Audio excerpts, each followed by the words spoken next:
சூரிய கிரணங்கள் புவியை சுட்டெரிக்கலாம். இருப்பினும் புவி என்பது தளர்ந்து விடுவதே இல்லை. ஏன்?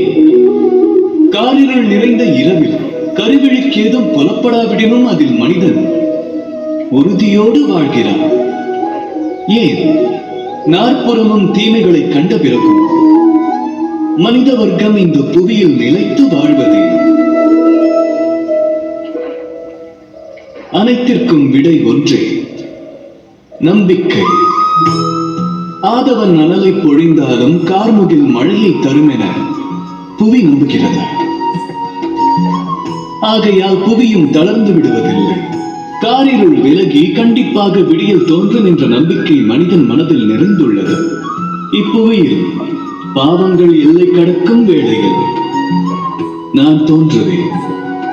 ஏதோ ஒரு ரூபத்தில் அந்த நம்பிக்கையே மனித வர்க்கத்தை இன்றும் நிலைத்திருக்க செய்கிறது. உரைப்பதற்கோ ஒரு கணம், சிந்திக்க பல கணங்கள். சிந்தனை விளங்குவதற்கு பல திங்கள் கழியலாம். ஆனால் அதை சித்தமாக்குவதற்கு வாழ்வொன்று போதாது. உள்ளத்தில் நம்பிக்கை கொள்ளுங்கள். ஆற்றும் கர்மத்தில் நம்பிக்கை கொள்ளுங்கள். அன்பின் மீது நம்பிக்கை கொள்ளுங்கள். வாழ்வில் சுகம் உங்கள் வசமாகும். அப்போது மனம் ஆனந்தமாய் கூறும் மந்திரமே ராதா ராதா.